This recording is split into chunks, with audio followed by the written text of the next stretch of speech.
The heart is tuning in to this expansive unified field, which really past, present, and future are all part of, all coexisting in this moment. That's how the heart perceives it, is as a unified field of potential and how could you say that? Expression. So when you're let's say you have two decisions in front of you, okay, two big decisions. You can do this practice, you can drop into your heart, feel into that heart-centered awareness, and then in a feeling way, just sort of put one decision in this hand and the other decision in this hand. So you're just feeling them, almost you might say weighing them in your hands, and you're holding them right here at heart level. So you're just feeling not thinking about the possibilities, just feeling, what does the heart feel about this? Which one of these feels better to the heart?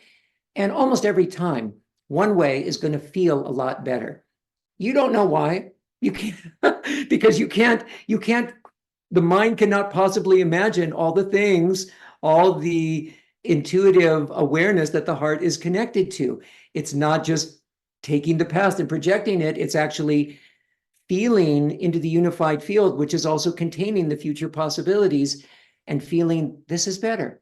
So then if you learn to trust that, and this goes along with this practice of coherence, allowing, retraining yourself so that your mind is now starting to trust your heart rather than trying to dominate your heart and your emotions, starting to trust the information that's coming up from these two other brains. These are literally other ways of perceiving the world in the heart and in the gut brain.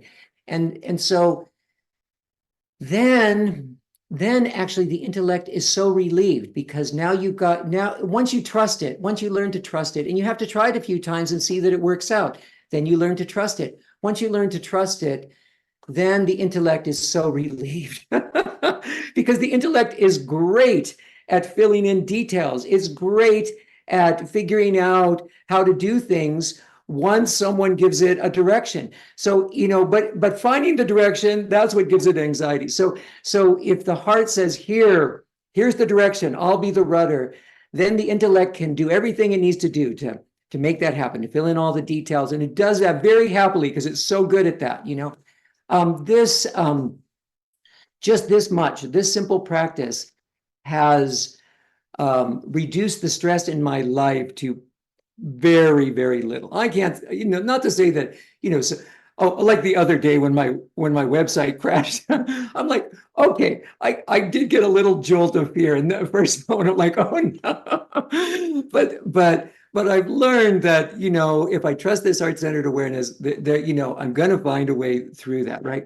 Because it was that heart guidance and my connection with the earth that is part of that guided me to do this class in the first place. And so even though you get this moment, things come up that go wrong, you're going to get a little instinctive fear reaction.